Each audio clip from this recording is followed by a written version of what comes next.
the Pelicans postgame report on the PRO Media Network for all things Pelicans. Perfect. Fly Pelican, fly Pelican, fly Pelican. And I tell them that birds of a feather flock together. Fly down, I'm a Pelican forever. Pelican forever. Ain't gon' lie, I feel flyer than I ever been. We stay ballin', this New Orleans, I'm a Pelican. It's going down in the nest, wild, wild west. Come in town and you best, show us some respect. 3-point threat, I better make it rain. If it's up, then don't jump stupid like your ankle sprain. Always said, never hate the player, hate the game. Jumpin' where the dame late, punch a train. Post game, big Q, talking about business. Bird gang, YouTube, they ain't flocking with us. Lock up the division mission, get into the finals. Finish competition, then it's going win the title. I know this flyer than you can get. Such a threat that the ref just might call a tag. You can double, you can press, but you can't check. Right, left, slide by you like a Eurostep. Fly Pelican, fly Pelican, fly Pelican. And I tell them that birds of a feather flock together. Fly down, I'm a Pelican forever. Pelican forever. And never, and never, and never, and never, and never, and never. Say birds of a feather flock together. Yeah, fly down, I'm a Pelican forever. Pelican forever. Yeah, it started in the first quarter. They got out with an early start, an early lead, and a lot of it had to do with our lack of physicality against these guys. You got to be locked in for 48 minutes, communicating defensively, finishing possessions. They got out in transition. They got points in the paint. So we just gave them too much, and it started in the first quarter. I thought as the game progressed, we got a little bit better. But a team like this, you can't give them that momentum. And our guys understand, with our margin for error being small, it's harder for us to make up, that deficit. Like you said, you fell behind early. There were a few times where you got down to 13, 14. Yeah. Weren't able to quite get over that hump. What kind of prevented y'all from getting it down to single digits? Costly mistakes. We're on a run. We're trying to make a comeback. The moment we have those opportunities, you got to seize them. Can't turn the ball over. Got to take a quality shot. If we do, that gives us a chance to offensive rebound. And it was too many moments where we worked our tails off to get back in it. And then we made a turnover here, turnover there. They go back and score and one in transition, things like that. And we got to, cut out the mistakes in those moments. And in particular, the one in the third quarter where you down 17, you had back-to-back turnovers with Jalen Green dunking and three. I guess how frustrating is when it feels like this has been a consistent issue for you guys. The turnovers kind of prevent you from getting back in games. Well, it's been consistent that we've turned the ball over.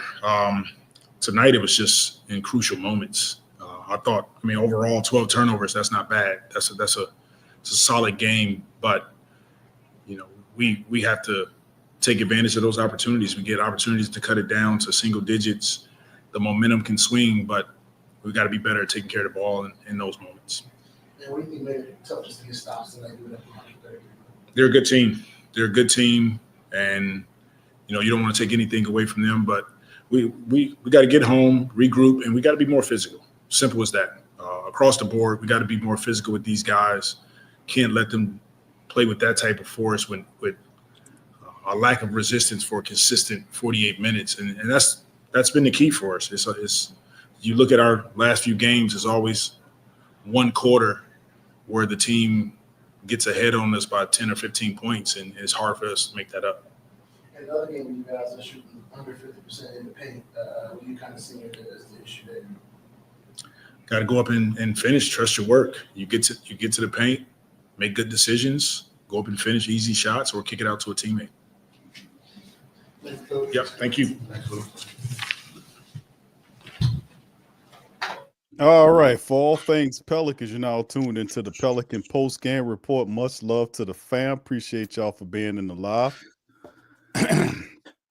DC, I figured since the Pelicans play like they just got out of bed, I figured that I would robe up and watch them Do that because they look crap today. They look And I figured because the Pelicans don't actually start playing meaningful basketball until like the end of the third quarter, that I show up late today, so I didn't have to hear Willie Green. But to my chagrin, you actually started the show at the same damn time I showed up. Yes, yeah, indeed, DC. And guess what? You might have missed Willie, but you're just in time for the stats. So here we go. We're gonna hit this.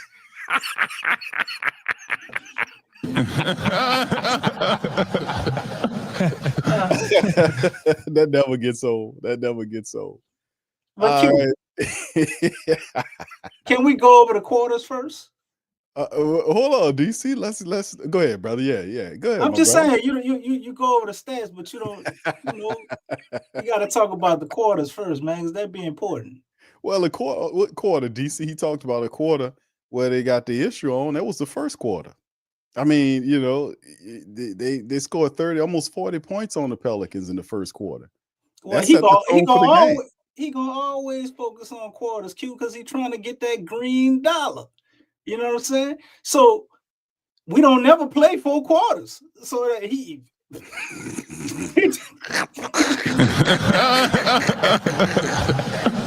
talk, boy.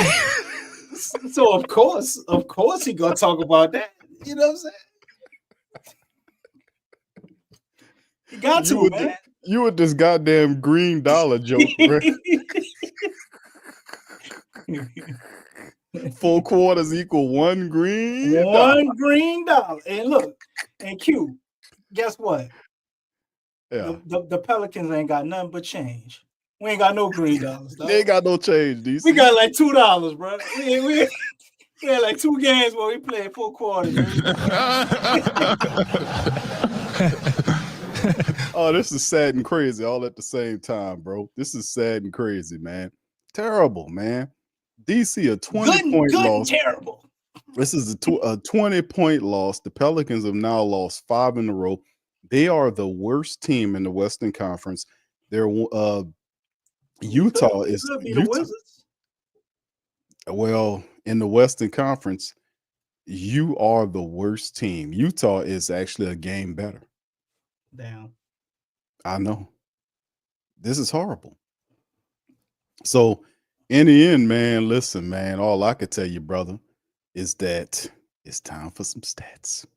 So here we go, DC. Hold up, bro. Why do you sound so excited about the stats? That's all I got to look forward to.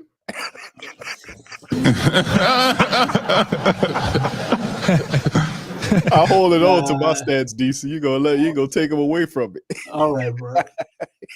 You can have that. You can have that. It's DC is only one time of the show. After that, bro, it's over with, man. I mean, it's a free fall after that, bro. Check these stats out, though. It's crazy. The Rockets at home, DC, 50 of 87, bro. These people shot 57.5% from the field today. The Pelicans were 41 of 92 for 44.6%, respectable. 13 of 28 from downtown. The Pelicans were 46.4% shooting. The Rockets 17 of 39 for 43.6, so they did hit 5 more than we did, or actually 4 more than we did. And then you look at the foul line shots, 18 of 25 by the Pelicans, 72%, got 25 attempts in the Rockets building. Rockets went 16 of 19 for 84.4. The rebounds, 42 to 37, Houston's way. They had out-assisted the Pelicans 34 to 24, 7 to 6 on the steals. They out-blocked the Pelicans 6 to 2. Turnovers was 12 to 12, but Rockets 17 points. Giving up all points, turnovers 19 by the Pelicans. The fast break game, all Rockets 28 to 18. They scored 58 points against 50 for the Pelicans in the points in the paint game. 26 was the largest lead, 5 by the Pelicans at one point before the Rockets says enough. And they just put the smack down on the Pelicans in every possible way conceivable. And, of course, the top scores for the Pelicans, 28 from Trey Murphy in 36 minutes, 10 of 7 from the field, 4 of 6 from downtown, 4 of 5 from the foul line for Trey, 20 for Herb in 32 minutes, couple of assists and rebounds to go along with his 6 of 14 from the field, 4 of 8 from downtown, 18 from CJ in 34 minutes, 6 of 17 from the field, 1 of 5 from downtown with shit from downtown, 14 from DeJounte in 31 minutes, 5 of 12 from the field, 1 or 2. He had 8 assists and 5 boards for Murray, 11 for Yeeves, and 10 rebounds, so a double-double for Mr. Messi. In 33 minutes in DC, nothing off the bench. 7 from Brandon Boston in 21 minutes to go along with 3 steals, 3 assists, and 3 boards for him. 5 from Jordan Hawkins got a little time in there, 17 minutes, 5 points. He was 2 for 7, 1 of 3 from downtown. It's good seeing him get back out there. Not much else. 4 from Javonte Green, 3 from Antonio Reeves, 3 from Trey Jimerson in 15 minutes of action, 6 rebounds. Dude got to learn how to shoot free throws. With the foul line 4 times, was 1 of 4. Hell, man, you might as well just start shooting them like Pistol Pete now, man. That dude got to work on his foul game, bro. I mean, his free throws are all. I mean, he's a primitive. He's like, dude, he's like a caveman free throw shooter. Do it matter? DC. I mean, This dude like Fred Flintstone shooting free throws, bro. I mean, you might as well give him a pair of effing boulders to shoot up there, man. It's like, dude is primitive, man. Stone Age free throw shooter. We ain't gonna see him no more after this shit, man. Well, Trey, he ain't gonna be on this team no more, man. He doesn't have the ability to adapt or to grow into the modern NBA. You looking at man. Yeah, 1990s center. Q in the 1990s, he would have look, everybody would want him. That boy looked like you could take him and put him in the Lakers versus the Celtics. DC. That's how his game is, brother. It's like old EA Sports type shit. My man need to update. He need to update his trainers, man. He need to add some new shit to his bag, bro. Bill Cartwright type shit going on. Kevin Duckworth. He got old school. DC, he got old school 80 free throw, undeveloped 83 free throw shoot that. Man, that's crazy. But go ahead, DC. What's your thoughts on the game, bro? To be honest, bro, my main thought is if you have any problem sleeping at night, I encourage you to just put on any Pelicans game in the last 3 weeks, and that shit will put you right to bed. It was boring again. I was encouraged by what I saw from Trey, and then you start to feel good. You be like, oh wow, look at this. Trey is really coming along. And then for some strange reason, they just stopped giving him the fucking ball. I don't the defense decides we got to slow Trey down and we don't do shit to help him. What was the idea behind that? What happened there? Because I noticed that as well. What happened? What was the reason for that? You got to ask CJ because he was the first one I saw break protocol. But I mean, he did get to the line. And I don't know, man. They were denying the ball. Dylan Brooks was doing a good job all game on, denying multiple players the ball. He was denying DeJounte the ball at times. And he switched on to Trey, and they're a really good defensive team, bro. To be honest. But my thing is this, man. If Trey was hot, we watched him score, and he was up to like 25. He was hot. He went the rest of the game. This like third quarter. Went the rest of the game and only got 3 points. You know what I'm saying? It's I don't know, it's just crazy. Like we see the same thing happen to BI, and I think Trey is coming along pretty good, knowing that he's dealing with, the same type of defenses that BI will be dealing with. So I think that's encouraging. And Herb had a pretty solid game offensively. Defensively, like we couldn't stop nothing. Nobody ain't do anything defensively. They just was people scoring at ease, man. Jalen Green was in a shooting slump, and he looking like a superstar against us. What's your boy Jabari Smith? Jabari Smith has kind of been going through it. They done benched him at times this year. He come out, hit back-to-back threes, put up a pretty solid game. Like this, man. Anything that can and could go wrong will go wrong with the Pels right now. We get Jordan Hawkins back. You got DeJounte out there. You got CJ. You got Trey. You got Herb. You got Messi. Is Daniel Tice sick again or something? Or he's out for personal reasons? Yeah, some personal reason they listed it for. I don't know. Okay. Yeah. He wouldn't change the outcome of the game. You got You got 1989 Trey Jemison. You got that shit sound like some liquor, huh? Trey Jemison. Give me a shot of Trey Jemison. He gives effort. He gives effort, man. We just talked about Trey Jemison's foul shooting is ridiculous, man. Javonte Green back. You know what I'm saying? You got Brandon Boston. And we can't say injuries. You can't say injuries, man. I mean, well, you missing BI and Zion? That's a big part, and I'll give you that on not being able to win. But what they have, every night we should be competitive, man. It shouldn't look like, okay, the Pels start off, they got a 5-point lead, right? Q. That was like to open the game. That was it. I don't think they led ever again. Once it got to 7-13, it was just downhill for the rest of the game, bro. Yep. Like that's not NBA basketball, man. Even for a sad team. You know, sad teams that they put up a fight and then you gotta kind of put them to sleep in the fourth quarter. You know what I'm saying? Like shit ain't even competitive, bro. Man, the Pelicans tucking themselves in that night. Man. What you talking about? It was 55. What was it? 55 points at halftime. They're tucking themselves in that night, DC. Right, but it was 55 points at halftime, right? Right. I think it was. Yeah. What? Man, do you know we didn't score? We didn't get 57. Boy, I saw 55 points up there for the longest queue. We must have went like 6 minutes without scoring, bro, to come out of halftime. It's like, well, goddamn. I know we don't make many adjustments, but did we make any? Did we even talk? They came out of halftime, man, and just it was just a stalemate. The shit almost got up to 30 points. But we supposed to give them their credit and be happy because they fought back. What was it? It was 60. Hold on here. It was 66. 60. Hold on. Let me get the numbers 66 right. To what? It was 66 to 20. 20. Was it 22? Hold on. Let me make sure. 22. What you talking about? People ain't had no 22 points. Hold on, DC. Hold on, brother. I'm using island math. Just a second. Well, 52. Regular math. 52. Yeah, 52. I use that math so you be familiar with it. Oh, man, don't worry about me. They came out and they either hit a 3-pointer or got an and one, bro, and they must have went 5-6 minutes and they ain't scored. And the Rockets just got all the goddamn momentum. Well, I mean, they already had it, but that shit turned into an avalanche of momentum.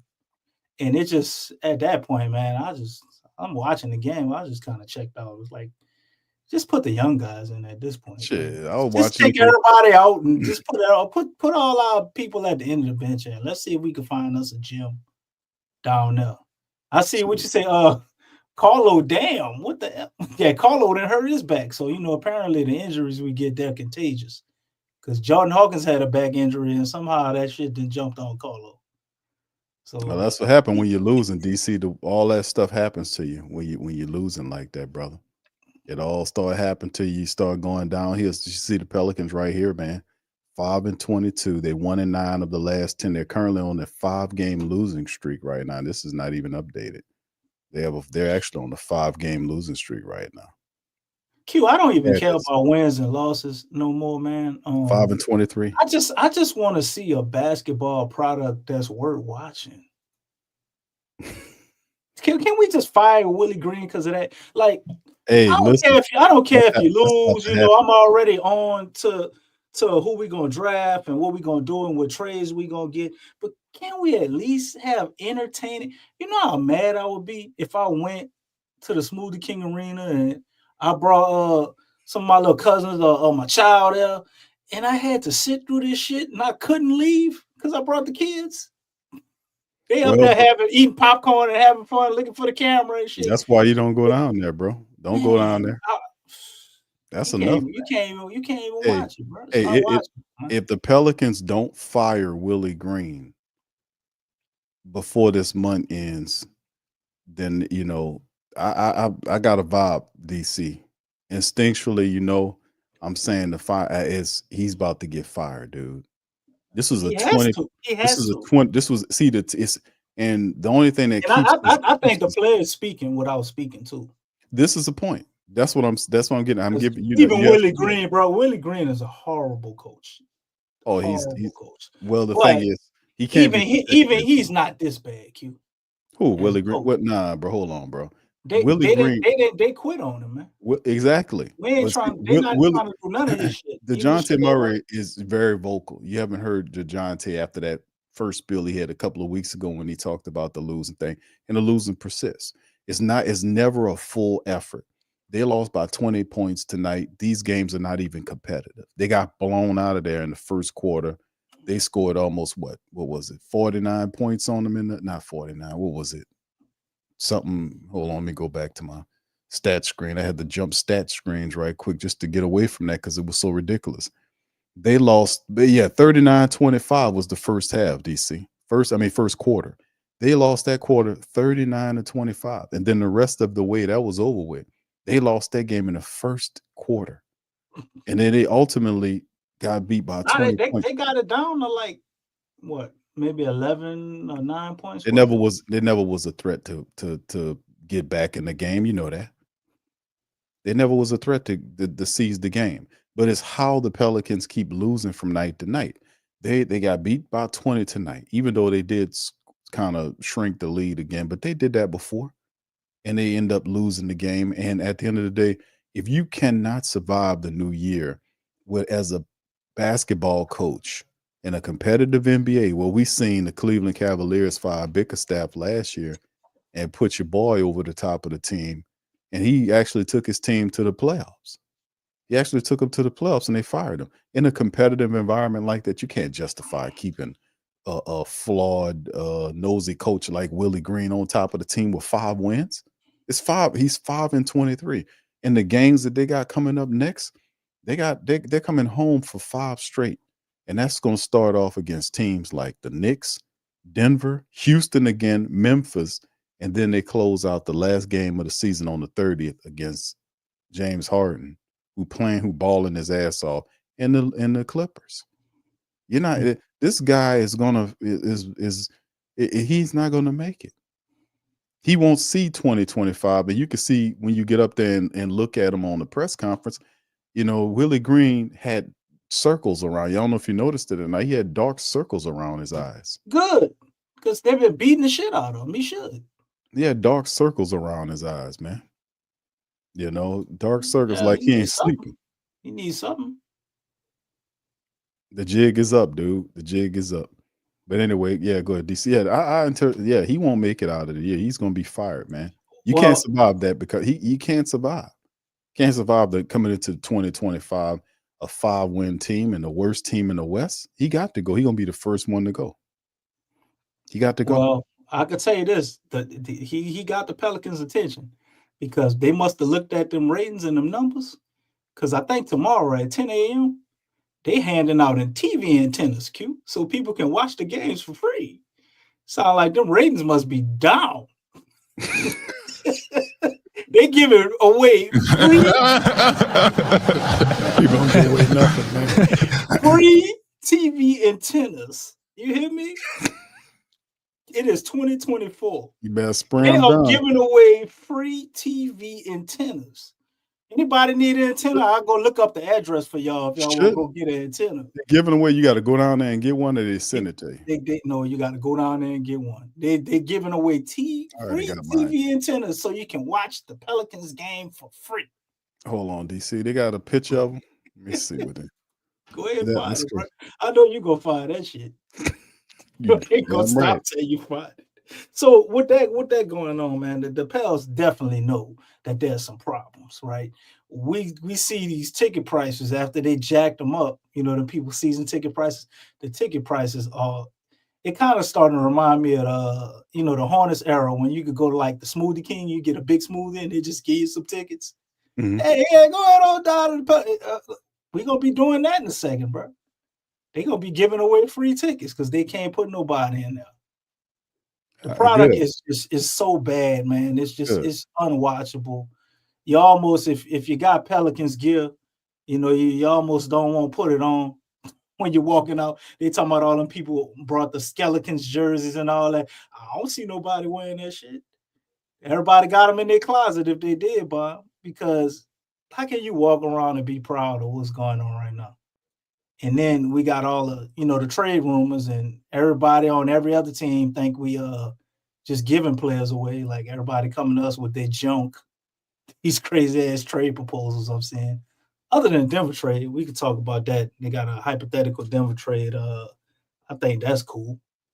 But You sent you got that one you sent, or you got it on your screen? You gonna share it or what? What you doing? the Denver trade? Yeah, the one you just talked about. I mean, they got a bunch of them out there, man. We could pull up. I could pull up one and send it to you.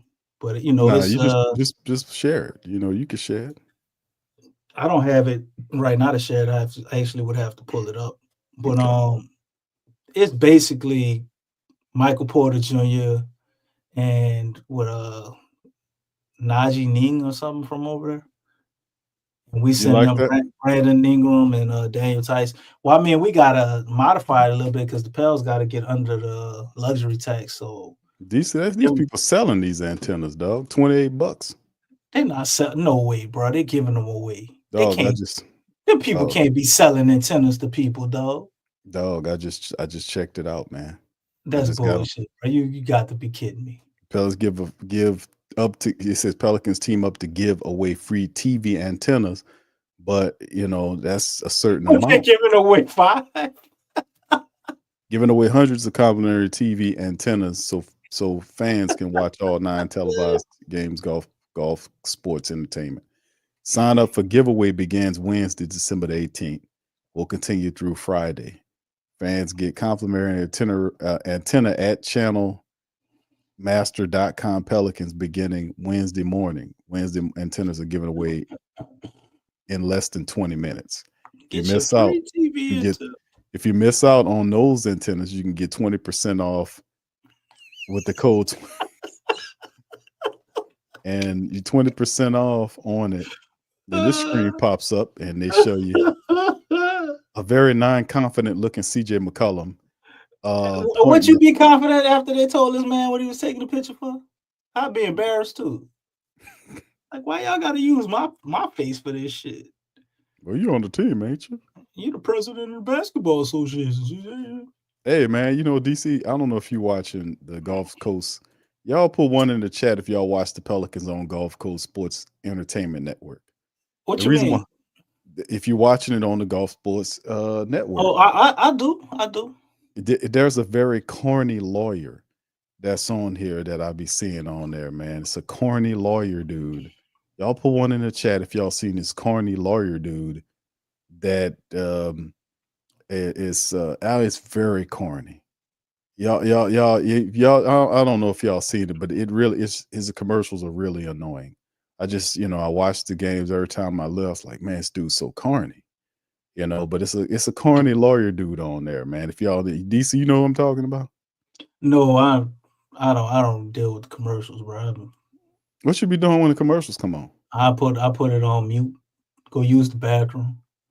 Every commercial, you put it on mute and go use the bathroom? No, I don't always go to the bathroom. I might look on my phone, check the stats or something. That's why I don't be wanting to talk about the stats after the show. I'll be watching the train wreck live. Just anything but watching the commercials. I really don't like commercials, bro. Oh, okay. Damn, DC, what the hell the commercials did your ass? Had me waking up when I was a little kid, thinking, "Oh, I want some Burger King." You sleep with the TV on. You wake up in the morning. Oh, I want some Burger King. I figured that shit out that it was from the damn TV commercials. I stopped watching them after that. Okay, you like Burger King today? No. But you was eating fucking chicken the other day. I mean, was that where you got that chicken? I was eating chicken. Remember you was a chicken spot, not Burger King. What's the name of the chicken spot you went to? Be quiet. Shh, be quiet. Juvenile now. All right. Anyway, DC, let's go to the next game here, if you care to. The Pelicans. Guess what, DC? Pelicans are home. They're at home. They're 4-9 at home. What that mean? I mean, the 5 wins they got, 4 of them was at home. Man, that was light years ago. I'm just telling you, we're 5-23. The majority, which is interesting within itself, if you think about it. Five wins, 4 of which we got at home, 1 on the road, and Pelicans stink on the road, obviously, but it's a total different road. We were road warriors last year, early on in the year, not so much late. But man, Pelicans got 5 wins at home. I mean, 4 wins at home. DC 5 overall. So 4 of the 5 at home. We got the Knicks coming. 16-10, 8-6 on the road themselves. Jalen Brunson, Karl Anthony Towns, OG Anunoby. The Big Apple's coming to meet the Big Easy, man. This is on what? When is this? The 21st. So this is a couple of days from now, DC. So and listen, the Pelicans had a bunch of time to get ready for that Rockets game, bro. They had like what, 2 or 3 days for the Rockets before they played the Rockets, and that's what kind of outing they gave us with rest. So they got a couple of days off for this one. What happens Well, here? you remember the last time the Knicks came, they put shit, they was up by like 50 on us down there. So what the matchup indicator say? It says 63% Nick way. 63%? Yep. Shit should be like 87%. Like, where is this extra Zion coming back or something? I don't know about it.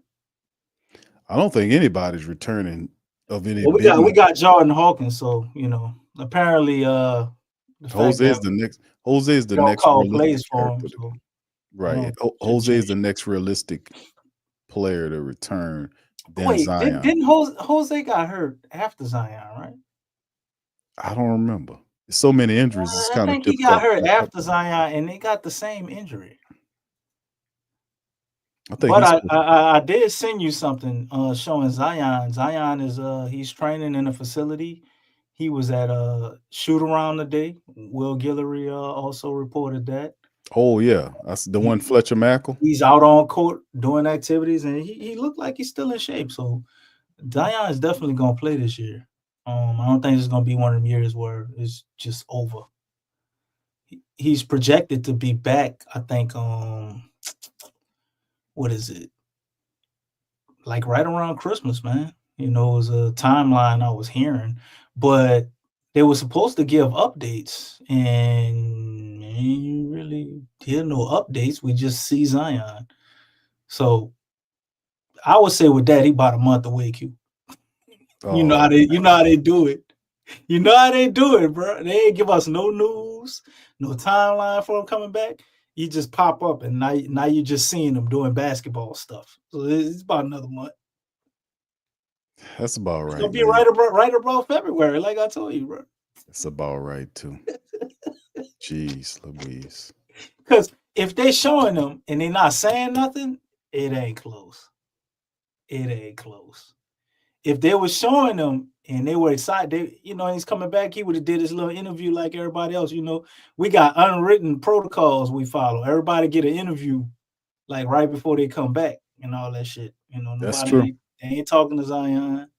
They put him out there. They ain't even reported really on the pregame show. I watched the pregame show, as boring as that shit was, because I thought I might hear something about that. Nothing. So I guess we wasn't even supposed to see this shit. Yeah. You just see it, but there ain't nothing about it, and nobody ain't asking no questions either. Yeah, it is weird, bro. It is weird, man. Our media department is crazy. No, but they got it's a pattern to it, no doubt about it. We don't solve that mystery, man. How they do it. That's the same thing that happened with CJ McCollum and everybody that came back. Her was the same thing. It was just way. Like this mystery, like when he gonna be back, and then pop, like 2-3 days before he come back, he does an interview. He get his little interview. Yeah, and he John T. Murray, all of that shit, man. Yeah, so John T. Murray was the same way. Maybe he'll just pop up next week, man, and it'll be close to what you said. But with Zion, the way that shit go, man, I give it about another 3-4 weeks. Yeah, but they showing him, so that mean he gonna play at some point. Right.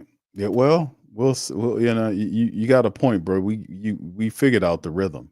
So I mean that's true. So yeah, I would say, and usually like you say, you tack on some extra time for him to come back, and because that's how they treat it. But yeah, I don't think Willie Green. I mean, we have what is it now? Five. Like I just covered 5 games. This Pelicans on a 5-game losing streak again. The next 5 games. No, it's a 6-game losing streak. We might as well just go ahead and say 7. No, it's not. It's 5. DC 1, OKC, San Antonio, Sacramento, Indiana, and Houston makes 5. And the Knicks. Oh, pre-loss. Yeah. Okay, pre-loss. So pre-losses, that's pretty safe. Okay. So Saturday, the Knicks. L. Okay. And then they back-to-back games now. DC. Knicks and Nuggets are Saturday and Sunday. That's one of the teams we beat, huh? We beat the Nuggets. Will you beat them again on a back-to-back? Hell no. Joker got something for our ass. Oh yeah. He got that marked on his calendar. I know he probably saw when we beat him last time and was pissed because he wasn't there. So Saturday and Sunday. That's why I said go ahead to 7. There you go. Okay, 7, 8. Wait, who's next? Nuggets. Well, you said 5. What? Yeah, 5. You said 6. 6 is Knicks. Nuggets make 7, right? So that's why I said 7. Yeah, he won't make. Who they play after that? Like I give him a chance. Next, then they play again Thursday. Against Houston. Again, so I give him a chance against Houston the next time. But it's probably gonna be an L. But it's another back-to-back. Maybe it's another back-to-back. They got Houston and Memphis back-to-back. Oh shit! So you got New York and Denver back-to-back. Memphis.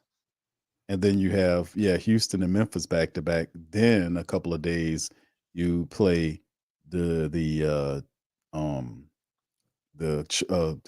freaking Clippers on the 30th. Memphis, then they got the Warriors up there and held them to like 50 points. They had 100 points or some shit like that, man. The game's still going on. And we looked at this, didn't we? Before we even started the December schedule off, we pretty much called it and say, fam, listen. Yeah, you gave it a nickname. Yeah. I say it's going to be a December to remember for Willie Green, because he's not going to make it out of this, man. Yeah, that's I had to ask you about, because I'm like, I ain't going to remember this shit. Nah, yeah, I'm trying not to remember it right now. He's like, you keep saying it. Who's a December to remember for? I said for Willie Green, he's not going to make it out of this. There's no way. You're the worst team in the West. You can't kind of keep yelling at this injury thing. We covered this. You have DeJounte Murray back. How long has it been? It's been what? 5+ games since DeJounte Murray been back? How many games have Murray been back here, fam? How many games has it been? Probably about his 6 or 7 games. Right. I mean, it's over 5 games. Still not long enough. I mean, for DeJounte, to me, I kind of wanted to see what he would look like, maybe like 20 games in. I was hoping everybody would kind of be able to take the pressure off him for about 20 games or so. I mean, he averages 15 to 20 games. He averaging over 16.5 points a contest with 7 assists, but is shooting 36.4% from the field. Yeah, he's not comfortable, man. He don't look like himself. Really. Nah. He show like he got spots here or there. You be like, oh, okay, keep that going, but he can't sustain it right now. Kind of out of rhythm, still trying to. I don't know. DC he's smart enough to not hurt the team. He been there for he can play about 9 games, bro. 9? Okay. It's been 9 games. The last 10 games played 9 games. Give him about 6 more. If that shit still look the same after about 6 more. Yeah, I get you, but I'm not saying that for that. What I'm saying that for is the fact that you have DeJounte Murray, you got CJ McCollum, you got Herb Jones came back, Trey Murphy came back. So that is a good swath of players that you're supposed to get wins with, but yet still they're not happening. So I mean, at some point you got to look at it and say, okay, we got DeJounte, CJ, Trey, Herb back. Yves is playing out of his mind. Brandon Boston has been there. Javonte Green's been in and out of the lineup. JRE is still missing in action. What he dealing with? That's Willie's guy. And then of course JRE was back tonight. He ain't do shit. He played 2 minutes. Yeah, there you go. Yeah, minute restriction. Huh? They say he Right. had some bad Mexican food. Okay. And this is the thing. The crazy part about it is like the guy that was really would have been a good punch for the Pelicans off the bench would have been a guy like Alfred Payton. But instead of keep it Alfred Payton. I don't know where Alfred Payton is. I need to look him up and find out where he is. Maybe he went back down to the G League. I don't know where he is, but that was a bad decision. I think they're waiting to pull off a trade, and then they probably would bring him back. Even the Pelicans, dumbass organization, I don't think they that dense, man. The dude came in and damn near broke the assist record. He only played like maybe 6 or 7 games for you, and I think after they pull off a trade and open up a roster spot, and they need a spot to fill, they'll probably bring him back.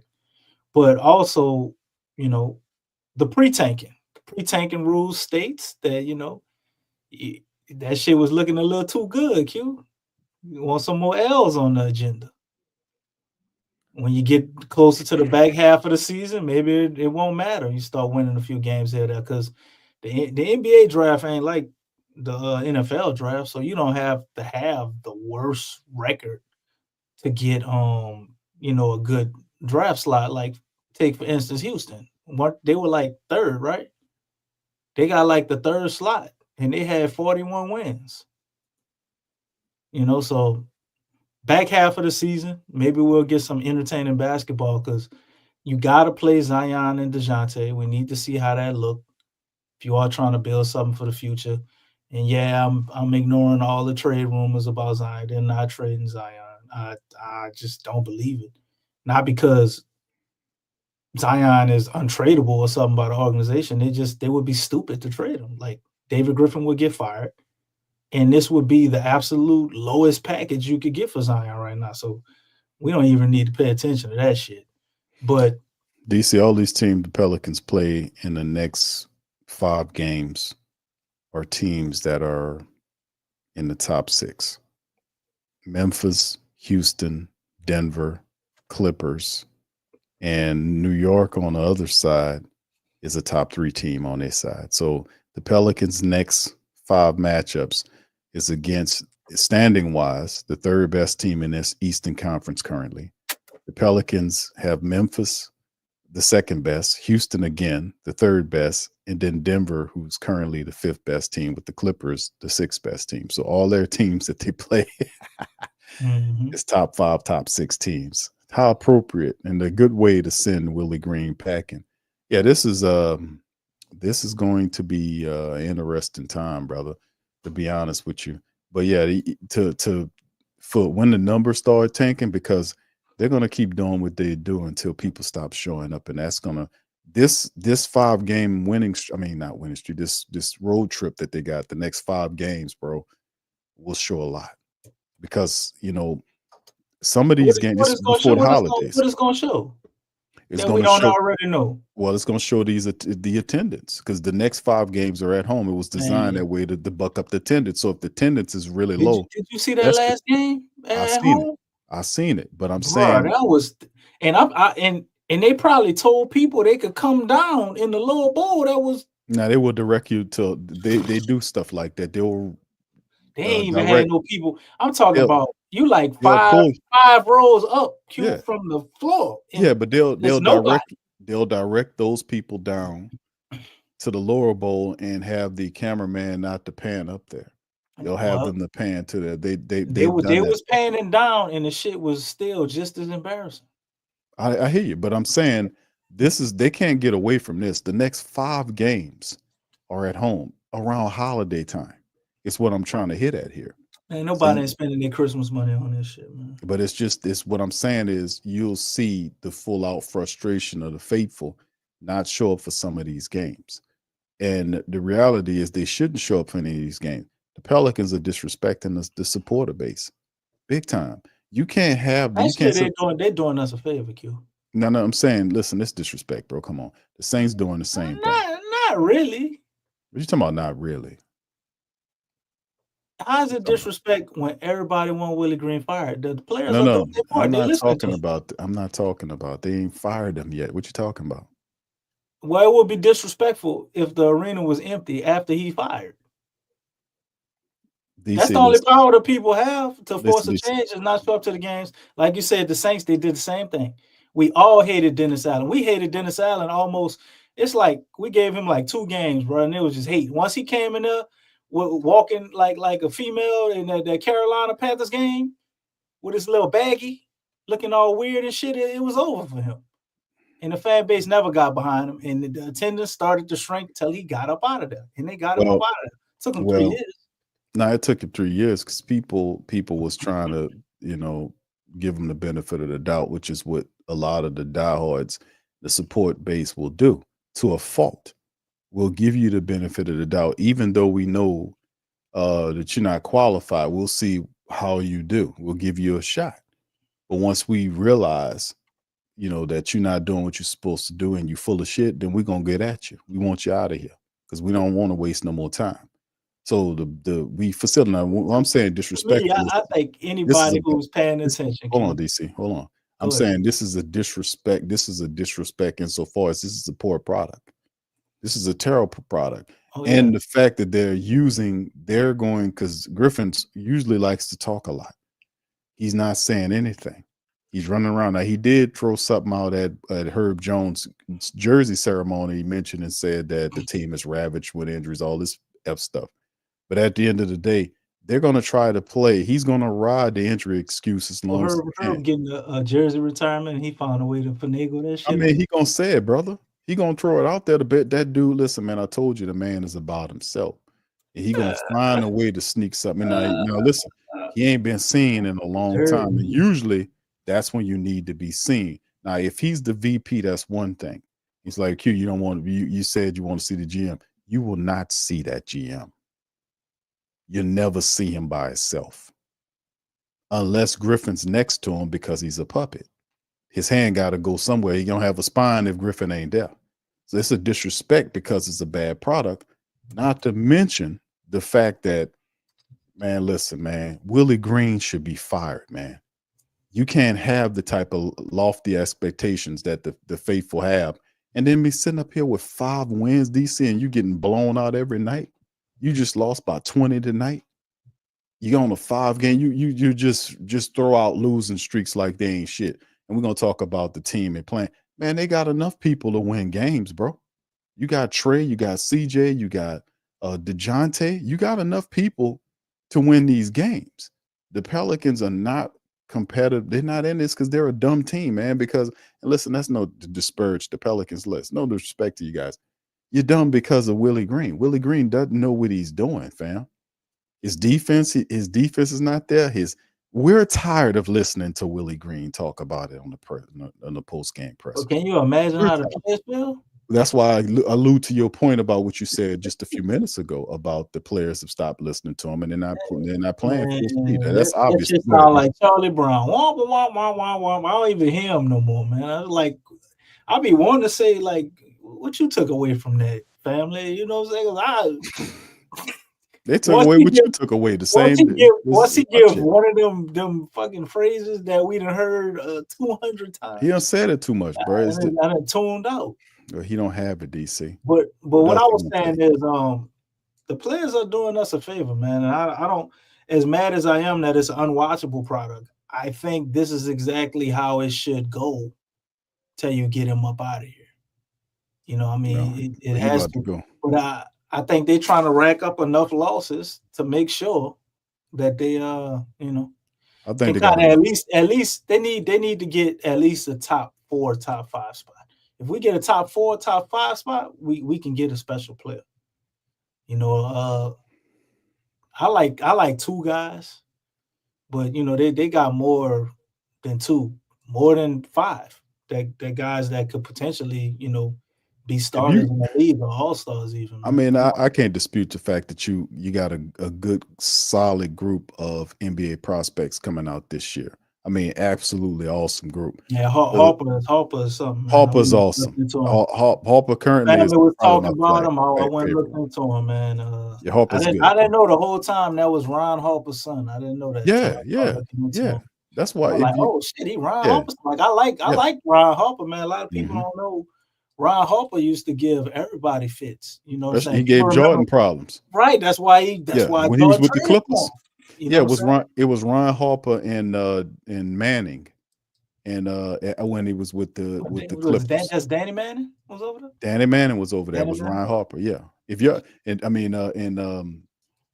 Harper, when he was out there with the Clippers, he used to give Jordan fits. He was a 6'6" guard, played defense, handled the ball, and Jordan had a lot of respect. That's why he ended up coming to the Bulls. Jordan was like, yeah, that guy.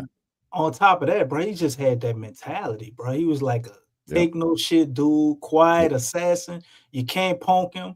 He got clutch to him. Like he the full package. Like Ron Harper definitely.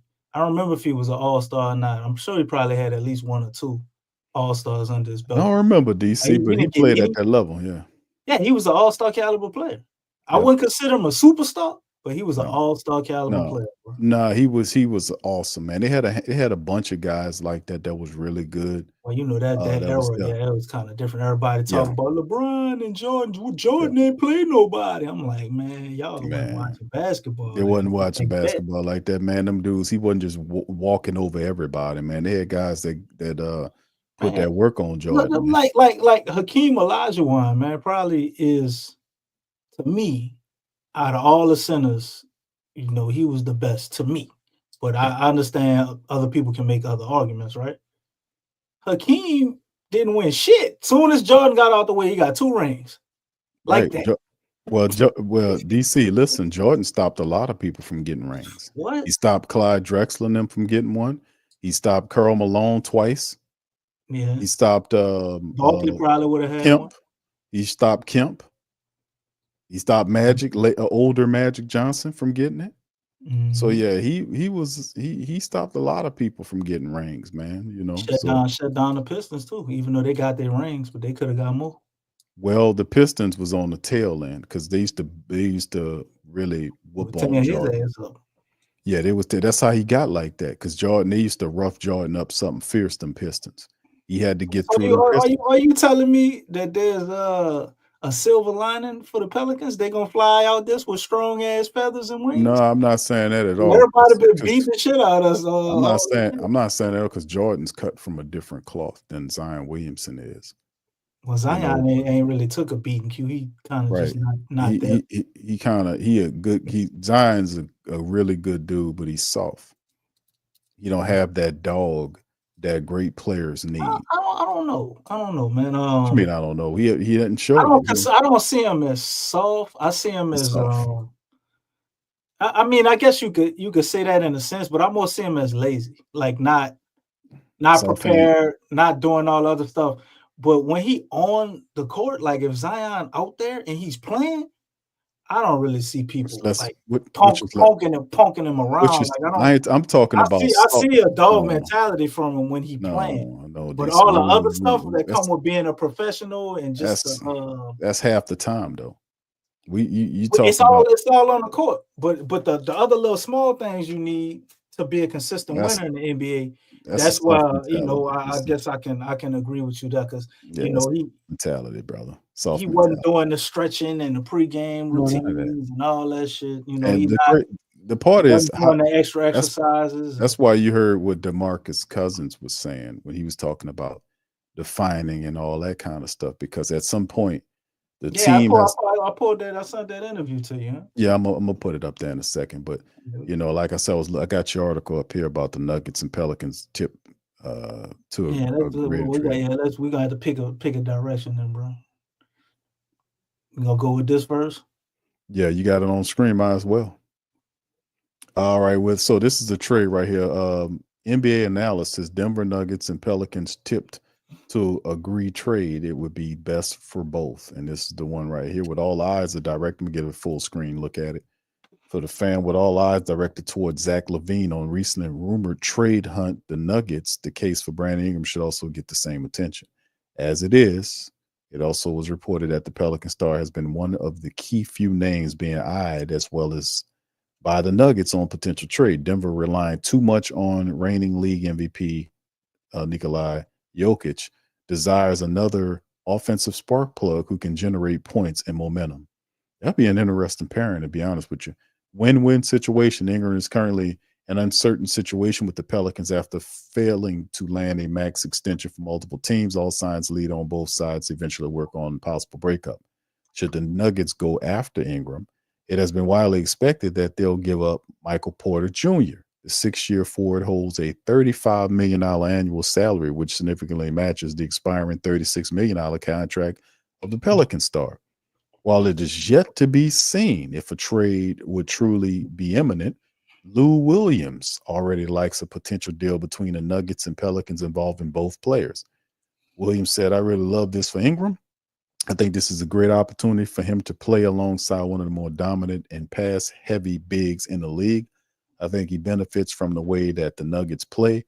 I think it will be a great fit for him, and it will be a fresh start for Michael Porter Jr. as well," Williams said on the Running Back podcast. For both of these guys, I think it's time for both of them to try to have an opportunity to try their hands at another team. I'm super in for both of these guys. All right, double-edged deal. Acquiring Ingram provides Denver with an added scorer and productive star next to Jokic and Jamal Murray. The all-star swingman can create his own shots and be an offensive maker, which gives Michael Malone another option. But gaining Ingram could present tons of problems for the Nuggets. Denver will be burdened to retain him by offering him his desired max deal, and this probable deal could further worsen the franchise salary cap and spending power. While a trade would certainly give Porter Jr. a fresh start, the injury-stricken New Orleans might be hesitant to pull it off, considering the 26-year-old's unavailability history. He's been available. What are they talking about? They're talking about prior to that, I imagine. He missed. He played 9 games 1 year, but I think every year he played 60 games. He got better. Yeah, he got better. Well, I mean, they drafted him with that back issue, but yeah, he has played more. Shit ain't stopping him. Ingram Porter Jr. swap presents a double-edged sword for the Nuggets and the Pelicans, and both teams should be aware of it at the end of the day. All right, DC. That's your idea in the trade to send Ingram. That's probably they ain't really my idea. I mean, it's everywhere, and you know how these trades go, man. When they say somebody going or this team, whatever, it always flip on you, and it go the other direction, or they be they going to this team, but it might be that second team you heard about, and they wind up going there. But Michael Porter Jr. for BI, I think if the Pels really want to give it a shot with Zion, I don't think there's a better player you could possibly get right now to pair him up. I mean, do you see out all the stupid and ridiculous Brandon Ingram trades that I've been forced to watch over the last several months? This is probably the better of those that I've seen. Because I've been seeing some horrible trades with BI involving BI where we get nothing back. Getting Michael Porter Jr. back. If you trade them straight up, then I think that would take $500,000 off of the books if you traded them straight up, so we can go somewhere else and try to trade one of these other guys and give up another 36. Another second round pick to get off somebody else to get that luxury tag money down, because they gonna do that. Yeah, they're gonna definitely do that. That's try to get CJ McCollum out of Dodge. Yeah, you get him out of here too, man. You replace Brandon Ingram with Michael Porter Jr. You replace CJ McCollum with Jordan Hawkins. And then you draft whoever the best player you can get your hands on in the draft. I don't care about a position. If it's Harper, then great. But if Harper's off the board, you just get the next best player and you figure that shit out, or you trade him. You trade him and get something for him. But this particular trade, to me, man, this dude, Michael Porter Jr., is a career 40% three-point shooter. He's basically everything we want Trey Murphy to be. He already is that. It's kind of what you're looking at. I think Trey's ceiling is a little higher than his because of his back. But we know if he has issues, he's intelligent enough to play in a role. Because, man, when you go look into this cat, and you I see what watched. he was supposed to be, you're like, Yeah, I oh my watched God. Michael Porter Jr. He Yeah, looked, I was. he looked like the next I- KD, like for real. Yeah, I For scouted real. him in college, bro. I remember the injury was the main concern about his game because he's sick. He's a 6'10" forward, but it's really intriguing, bro. The potential of a healthy Michael Porter Jr. and Trey Murphy, 6'10" guys that can Two shoot. 6'10" guys. And look, get this, Q. Everybody think he a defensive liability, right? Nah, I went done some digging, looking. The he dude ain't plays bad. defense. Yeah, he does. He's a sneaky. He a sneaky defender. He Yeah, getting blocks. He yeah, gets rebounds. yeah. He can go up against some centers. Although, I mean, you don't want him to be Now you want to limit that to him, center but all yeah, the time. You might run him a 5-minute set or something with him, however you do that. But man, the only downfall or the only loser in this trade, there's only one loser that I keep thinking about because I'm like, how are they gonna work this shit out? The Mhm. only loser would be Herb Jones because I don't see how you get him and you got Trey and then you got DeJounte right there and you got Zion and you don't start those four, bro. Like it's Well, he wasn't you starting, got DC, two. but he'll still be getting Who started wouldn't minutes off start? the bench though. Oh, Herb, yeah. Herb, Herb would definitely get started minutes, but yeah, he wouldn't start. that ain't no problem. He gets He started wouldn't minutes. I'm start. good with that. Yeah, But it's like, good with that. man, Yeah, this is so you talk about freeing up some space for Zion, and you talking about taking pressure off DeJounte to become a volume 3-point shooter because we know that's not really his game. He can hit him when he's in rhythm. If we pull off this trade, bro, this as much as I like the trade, but I hate to say this might save David Griffin his job. well. Listen, bro. You pull this trade off and you get one of them top 5 draft picks. You get your point guard of the future to pair with these guys. You know, whenever DeJounte contract come up, if you might let him walk, not restructure with him, and you got your point guard right there. I don't see how it wouldn't work, man. Yeah, but it's the issue is that Ingram is hurt. So I mean, how would that factor into the trade? Well, I mean, we probably gonna have to wait. I'm hearing the timeline on Ingram, like when you look at what a high ankle sprain. Think what they say had it may be some ligament damage, all of this shit. We don't know what grade it is, right? But theoretically, I think we should see something maybe around January. Ingram should be coming back or should be healthy. Maybe that's the caveat. They want him to come back. They want to see that he's healthy, and then they pull the trigger on this. Also, while giving Denver, some time, because I'm sure they don't really want to part ways with Michael Porter Jr. unless they absolutely have to, because I mean they won a championship with this guy, man. Right.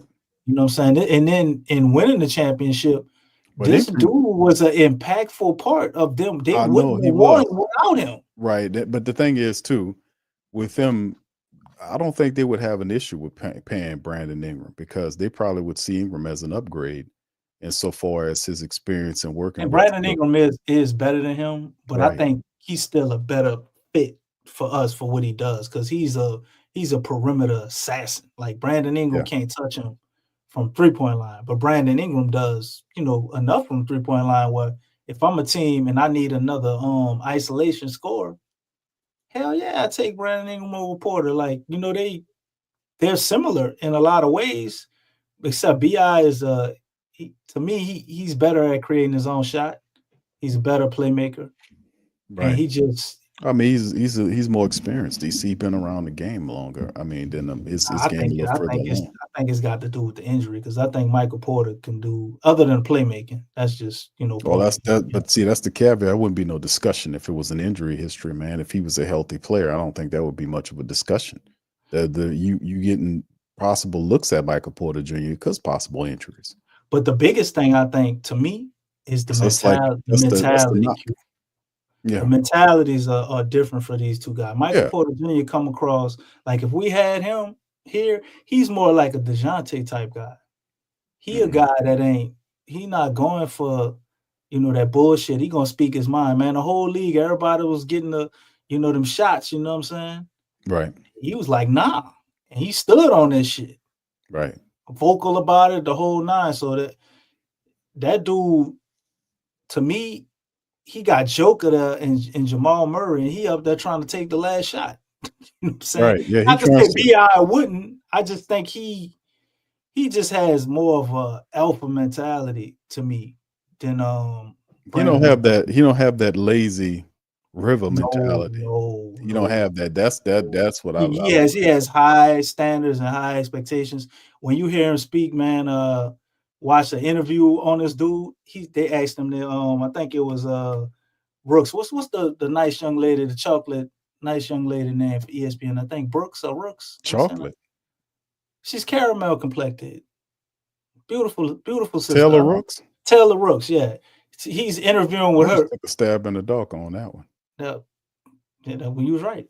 So he's interviewing with her, and she asked him, do you still watch your high school highlights? He said, yeah, I do, but it makes me depressed. I'm like, what?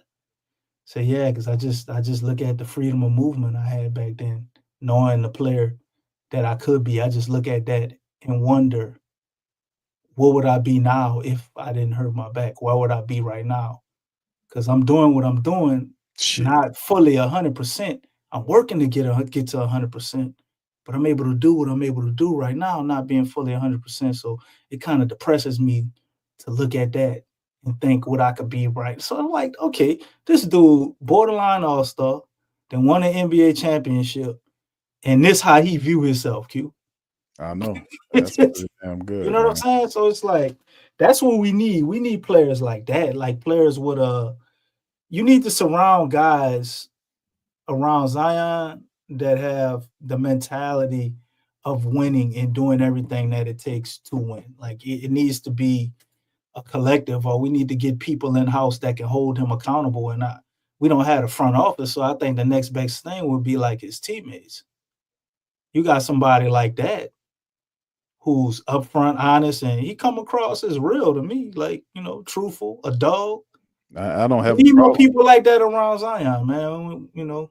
I don't have a problem with it, man, because you got to get something for him, and you get a player like Michael Porter Jr., who's what, $1 million cheaper contract wise than Brandon Ingram. So I mean, I wouldn't have an issue. Like I said, this out of all the BI trades that I've seen, this is by far the best trade that I've seen for Brandon. I've seen a lot of crappy trades, man, for Brandon Ingram, man. So like I said, the caveat would be the injury situation that he's currently under. But like I said, man, the Pelicans, man, it's just getting the right coach here. We need to get this guy out of here, man, because he's a dead man walking on top of the team. I don't think he makes it into 25, to be honest with you, especially when they get a good look at how that stadium going to look over the next 5 games, because they got 5 straight down there. They're going to be selling their ass off trying to make sure they get a decent way. They're going to be practically giving them tickets away to people to come see that again, to fill up the game, to try to trick other people into supporting them.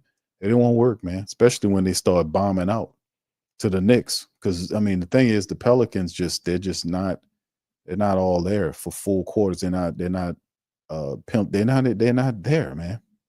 That's why I'm wearing my robe, man. They act like they sleepwalking, man. You might as well go out there and put your effing robes on and just, it's boring games. They don't put together full games. It's a lot of stupid shit going on.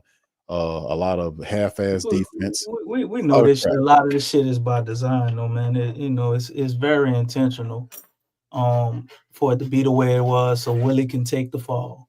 Well, I mean, once we got out and we saw the injury shit with Zion and everybody else, I still say David Griffin trying to find a way to be able to lose, get another draft pick, and it not be his fault. I still see this as this is he's trying to do a rebuild right quick. Like the team is so bad they got to do it. But hold on, just a few months ago, several months ago, the team was a team that was predicted to be a team that compete for a playoff spot. They won 49 games last year. You're talking about building to a crescendo. How did it go so terribly wrong to the point where you got 5 games, and instead of believing in the fact that the team will be fine once we get through the injury bug, now we're going to involve every player in the trade. So all of a sudden, now he's making a pivot shift to talk about moving players out in an attempt to get younger. to Zion Williamson, you still haven't solved the Zion Williamson problem. See, the whole thing is Do we we know can't that quote actually came from Derek Griffin though? the About whole. I mean, whether it's the trading quote or somebody? not, whether it's the quote or not, is is based on what the action plan that they're moving. DC, this ain't nothing new. They've been saying it's like this is what he'd been alluding to the entire season long with all the bullshit he talked about. 49 wins and the step pyramid, like every game, every year we won more games than we won the previous year, which means we building up to The greater step by step method. right. That's what he was selling you on. Willie Green's record. Like every year, Willie Green win more games than he did the previous year. And all of a sudden, you went from 49 wins and getting your ass kicked by OKC in the first round of the playoffs to not a 5-win team and looking for the draft to help you. That don't make that. Listen to that. That's why I was saying when people was telling me Q-Day, this is a pre-tanking thing. They're not doing this on purpose. They're incompetent. See, sometimes we give these Oh people, yeah. this is David Griffin's not slick enough. I'm saying like the fact that they're not trying to fix it is more what I'm alluding to. Well, I The mean, fact that there's no urgency to fire Willie Green or anything. Like he trying to flip it. No, exactly. So that's what I'm saying. This is because coming into the season, that's what I'm saying. You don't right. I get that, but you don't get DeJounte Murray in here and then all of a sudden tell everybody, if this is what they're saying, that hey man, everybody's on the trade block except for Yves, Herb, and Trey. And DeJounte just got here. What are you talking about? We can't. Just got here. And people who think they're trading DeJounte, man, I don't understand that line of thinking. How can you trade DeJounte? The man played 9 games for you. You gave up 2 first-round picks for him, right? Well, really, you could say 3 because dice. You know what I'm saying? And you haven't so much as even seen him play with all your top people. Well, you said it earlier. How do you trade a person that you can't even properly gauge their value yet? Well, like, this is the don't point. make sense. Well, this is the point. You're proving my point about when people say about the tanking thing and all this kind of stuff. DeJounte Murray just got here. You don't know, like you said, you don't know what he can do. And truth to the matter is, you don't know how DeJounte and because he was sold as the final piece. They needed a floor general to keep everybody in their roles. See, I remember what they said. He could have still been there. We'll never know. Well, the thing is, you might get figured out, but what really fell bad for the Pelicans was Willie Green. Willie Green was the key to all this, and we talked about it during a media show. We said if Willie Green doesn't elevate his coaching ability or his coaching style for this team, all of the pressure he had coming into this season, then he was going to get fired. We said that at the start of the season. He had to improve in this as a coach. Can I correct you slightly? No, we don't need to hear nothing you got to say. Okay, well, I'm going to do it anyway. We didn't say shit. Me and Lex said he was getting fired. DC, you said if he didn't change. We said Q. No. Look at him. He never changed. He's not changing, Q. Hold on. Okay, that's fair. I did say that, but I said something that was totally factual.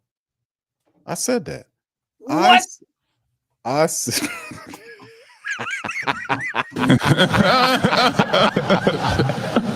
I said something factual. What I say, I stand on it. That's right, goddamn it. I said it.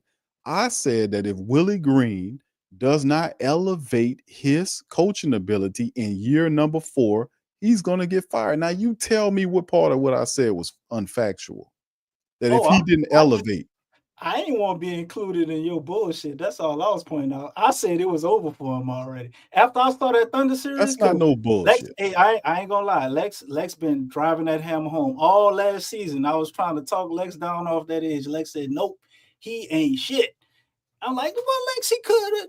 After I saw that Thunder series, Q, it was done. You might as well just fired him like after the press conference. Like it was over, bro. But I'm saying that what you right. Y'all right. Coming back from that, the interviews, the fact that Brandon Ingram is up there basically saying, coach, help me out.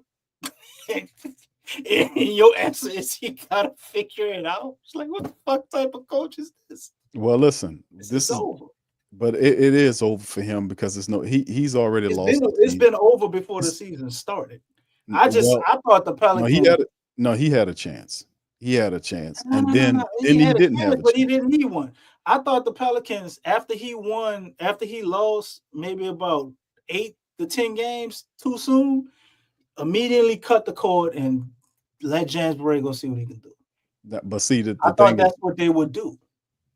DC, the bottom line is Griffin seen Green as the guy that could have gotten, some wins in the tough games. But when you've seen some of these games, the Pelicans were losing, like we talked about some of them, the Golden State game, the Los Angeles game, some of these games they had an opportunity. Wasn't it the Cleveland game where they were in these games and they had opportunity to win these games and they screwed around and missed, and a lot of it was because of Willie Green's play calling. Matter of fact, what was the time I seen in the previous game where Willie Green turned around to his staff? Didn't we pinpoint? Didn't you send me something on that? Somebody sent me something on that. Exit for a time. He asked his coaches on. Yeah, he turned around and asked his coaches, "Should I call a timeout?" What game that was? I think that was like 2 or 3 games ago. It might have been. Y'all put one in the chat. Man, if y'all can't. There's so many losses piling up, man. I can't keep up, man. Can't keep up. Well, it's 20. Yeah, it was a game where we were close. So that was a Spurs game, I think. I think you're right. I think that was the Spurs game. I think you're right. That was a Spurs game. He turned around and said, "Should I call a timeout?" And they looking at him right there, and because I remember him turning around, I couldn't see the coach because the angle was you couldn't see the coaches from the angle that I seen on the thing. You couldn't see them or what they said. But dude, that it's time for him to go. It's his message. This is a dead man walking, bro. He done lived his dream. He'll never be a head coach in the NBA ever again. But that's what I think he can get another shot. He got to go sit for a while because Willie Green's still young, man. As far as a coach, Willie Green ain't gonna be no coach nowhere. So if he go to another organization, and let's say they win a championship, and do we have to argue this point about Willie Green? I'm trying to get to some bitch off. I don't think he should ever be a coach again. But I'm just saying, if he goes to another organization and they win a championship, let me ask you a quick question. Some time. I think let me ask you a more credible and more important, intelligent question that doesn't have to deal with Willie Green being a head coach. I don't give two what's about that because he don't deserve it. But how could he be a coach somewhere and Sam Cassell can't get a coaching job, a head coaching job? Right? That's kind Sam Cassell can't get a head coaching job, but Willie Green can. And everywhere Sam Cassell go, they wins increase. Sam Cassell is Mr. Basketball. The dude looks like a basketball. He looks like a gray. That's brown. It looks like he came from a planet that speak nothing but basketball principles. He for real. He looks like a brown gray, if you know what I mean. Yeah, but the dude is a super high IQ. Wait, hold up. You said the man look like a brown gray. Yeah, a EB. He's a. You see, you gotta admit, Cassell one of the weirdest looking dudes you can ever possibly see in the league, brother. Does he shave? He shaves his eyebrows, or it's just naturally like that? I don't know. I think he shaved his eyebrows or some shit. That's just like kind of weird looking. He looks a little more normal with his glasses. His glasses on. Right, we'll look past the weirdness, bro. Like Kenny, he looked like Kenny Smith without help. Nah, he looked like Kenny with the glasses on, with testosterone shot in his head. I don't think he looks like it. You want the man to be your coach, and you up here already. The man got his head. He got a basketball brain, dog. The man. I'm just saying, bro. He'll be an upgrade over Willie Green, bro. So Willie Green could take. He can get to going, brother. You can get to going, man. We done seen enough, man. We done seen enough. And like I said, within the next 5 games, I will predict that Willie Green will be fired because the Pelicans more than likely going to lose all of these games. Oh, so you saying Willie Green looked like the black version of Roger off American Dad, pretty much? Say what? Willie Green looked like the black version of Roger off American Dad? Sam Cassell, bro. You get it right. Oh, Sam Cassell, my bad. He looked like Roger from America. That's a good one, DC. You sat there and thought about that one. Yeah, that's true. But hey, man, the dude could come here and help out, man. Listen, any competent coach, bro. We done named several of them over time, man. guys that come in and help the team out. And like I said, we give Willie Green a chance. It's just what it is. We gave the brother a chance. And like I said, in the ultra competitive NBA landscape, we seen like Bickerstaff get fired and he took his team to the playoffs. Man, Willie Green is good as cooked. 5 wins. So far, the team is 5 losses in a row now. They're the worst team in the Western Conference. I mean, you got all you need to go. And then as soon as he gets up out of here, James Borrego takes off, and watch how fast the Pelicans start climbing in the ranks. Watch how fast. Watch how fast they're going to get there. Because like I said, people saying they tanking for the draft, and it's a beautiful draft. I ain't going to lie to you. It's a lot of great talent in this draft. It's a solid draft.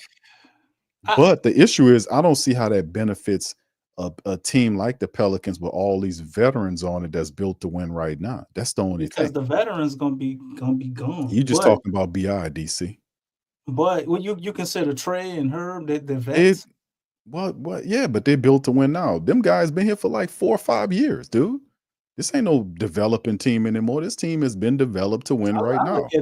I look at this draft as an opportunity to get a top level player in the future. That's kind of how I see it. Like, I think people who think you're gonna draft one of these guys and they come in and they just, skyrocket and become a superstar like their rookie year. Like, I don't know about that. But some people feel like that's what this draft is. But I see it for the Pels as being able to get somebody like where you can actually have something in the future for when you're losing one of these guys through free agency, or they're just getting too old to pay. Like, let's say, like I said, if you get you a point guard and you kind of let DeJounte train him up, and then once DeJounte's contract is up, maybe he signs a shorter deal for a little while longer, and you playing both of them, or he moves on, and you already got your starting point guard in the building. That's the purpose of drafting. But while that person is also waiting to become a starter, they should be like doing some serious damage on the bench. When you do it right, or an injury. Best case scenario is actually when somebody get hurt and then they come in and they play so good that you just can't look back now. But that's a good problem to have. That's when you got 2 good players and then you got to trade one. So guess what? You get another asset to go back to the draft and do the same thing for another position. But, that's organizational building, franchise level team building. That's what good GMs do. They aren't reactive like the way we've been. That's why we're in the situation we're in. There's no foresight. You got to be thinking about the future while you're in the moment. You can't be in the moment and then think about the future when something happened where the moment messed up. You already got to be looking towards that. And truth be told, if you just bottom out, you'll get a good draft pick. But this is the thing that scares me. As much as I want us to get that top 5 pick, this is what I don't want. You've been so bad, even for this horrible organization and front office that we got. This is a new low for the current regime that we under. Not for the Hornets or the Pelicans. We didn't see some truly rough times over with this franchise. But the level of losing mentality that you would have now as opposed to what it was before, which it was still kind of a loser's mentality, even though we won 49 games. We trying to hang our head on doing that shit and getting swept in the first round. That's still kind of loser mentality. But to just be the way they are now, man, like this shit is almost anemic to watch. And then you bringing a young player into this without being able to fix the culture. The draft pick wouldn't do you any good unless they like the second coming of Kobe Bryant or Michael Jordan or some shit. Like they're a culture within themselves as a player. I'm just saying, man. You could take somebody that's a good draft pick and fuck them up. This is the thing, man. How you got a future for talking future about a guy that might not even have a future? I mean, it's not a foregone conclusion that Griffin would make it out on the other end of this season. I mean, this will be his 6th year here, And if they're firing Willie Green, which they're going to do very soon, that'll be 4 coaches in 6 years. That will make David Griffin a failure. He has a sub 500 record as a VP. He's not guaranteed anything beyond this season. They gave him an extension all they want. They can still fire him and settle with him and get him the hell out of here. I mean, he's grifted them enough. And by how both organizations are about to go through some sweeping changes, man, these 2 teams are joined at the hips with the Saints, with all their new coaching. They're going to be a new coach on the Pelican side, and changes in the executive level, at the administrative level. They got to be. You can't let David Griffin keep making the calls on who's, I mean, it's just ridiculous, man. He doesn't have it like that. And once that's what I'm saying. Willie gets fired, that'll be 4. Bringing in the new coach, or the interim coach, Borrego, will be 4 coaches in 6 years. That is not what he's supposed to be doing. And at some point, you have to evaluate this guy and get him the hell out of here. That he was full of bunk. He's full of bullshit. He comes in with this basketball cult nonsense. There's not enough discipline over the team. It's not. It's a weak, soft organization. That's why I use soft to describe Zion's mindset in how he's taken his acumen. But at the same time, you look at the team is soft. The NBA knows the Pelicans are soft. That's why they disrespect them so. Even the players look at the Pelicans as soft. The league, the league look at the Pelicans as a joke. They're constructed to make money. They're not trying to win any championships. They don't talk about winning any championships. They wouldn't dare say we're trying to win a championship here and then say it during the season, as opposed to in the off season, just to get you to say, oh, they're trying to do it. But they never mention the shit during the season. I never heard Willie Green, not one time in his 4 years here, tell the city of New Orleans, man, we're going to win a championship. Never heard it. The player said it. I heard Trey Murphy say it. But he corrected himself from the year prior, because the year prior he was saying, oh, we trying to get to the playoffs. We're trying to get, and that sound like Willie Green. That's what Willie Green saying. Man, listen, bro. Playoffs, guys, when you never know what can happen. No, it's time for him to go, man. It's been 6 years of David Griffin, and all he set up here and do is give all that old bullshit talk to try to trick and confuse people and all this nonsense. And where is he? Where is he right now? Nowhere to be found. His team falling through the floor, literally and figuratively, and he's nowhere to be found. He loves the camera a lot. He's an attention whore, but he knows when not to jump out front of that camera. Right now, he'll get literally taken apart if he jumps out front of that camera. So he knows he has to throw you, he got to offer you a blood sacrifice. So that's what he's doing with Willie Green. And Willie Green's a dead man walking. Willie Green ain't even talking like, no, he's just happy to have the chance. And that's what you get when you get B figures around here, guys that ain't got no dog in them, man. How we expecting the Pelicans to play like dogs, and Willie don't even have none of that in there. He don't use no aggressive verbiage and everything. We play with force and pace and obviously low IQ bullshit that wore itself on that here. So I can only imagine what they talking about in the building with these fluffy terms. There was no aggression. And that's because of David Griffin at the top. He hired this guy. He doesn't want any aggressive verbiage and none of this aggressive mentality to be on the team. That's why he got soft talkers around him. Bryson Graham is the softest talker in the building. You got to ask him to speak up at lunchtime. What you want? You want this? You want some fries with that? Excuse me, Mr. Graham, what you said? Sorry, Mr. Bryson said again. Have some fries with that. He's a soft talker. He's a soft talker. All of them soft talking, bro. It's time for him to go, man. We need something else. We bringing soft talkers in the damn building. We don't need soft talkers. Soft talkers, DC. B-listers and soft talkers, and Willie Green with force and pace talk. I like my Star Wars, don't get me wrong. We can talk about the force all day.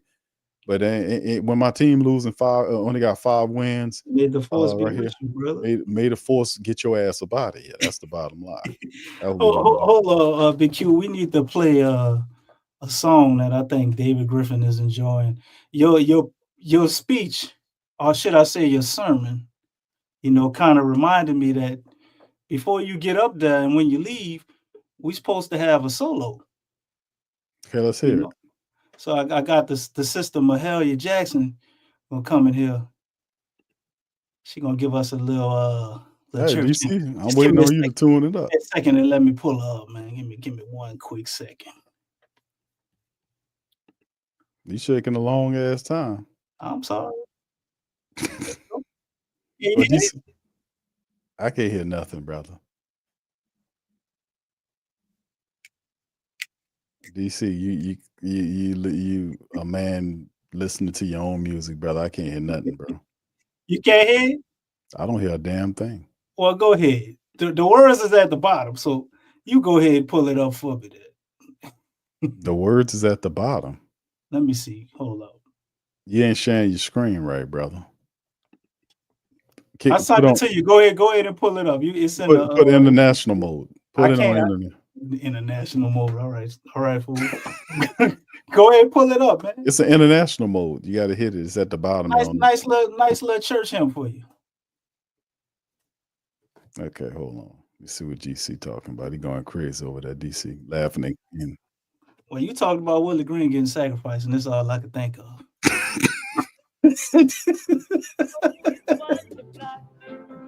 There you go. That's definitely Willie Green, man. That's Deacon Willie, man. One day when I was lost. Although this is a creepy video, though, bro. He died on the cross because that's what's gonna happen to Willie. I know it was the blood for me. One day when I was lost. This video look kind of creepy. Too creepy to be a gospel video. DC, goddamn, bro. Man, it's a long time ago, bro. They ain't had the cameras we got now. But anyway, man. Why she look like she upset singing that? Because somebody died on the cross. Come on, man. Oh, there you go. Lord and Savior. Okay. What's wrong with you? I mean, did y'all get that same vibe too? That song used to be happy sounding to me until I just seen that video. Because that was all our sisters and brothers bringing that energy to it when they singing in church. You know what I'm saying? Yeah. Some powerful people be singing that, man. Get you chills up in church. Yeah. Yeah. That's what David Griffin be listening to when he look at Willie Green. Nah, he ain't listening. Whatever he listening to, it probably got 666 on there, something like that. I don't know. But anyway, listen, man. The bottom line is, as an organization, DC playing his piano, y'all. Y'all heard him? DC playing his piano. All right.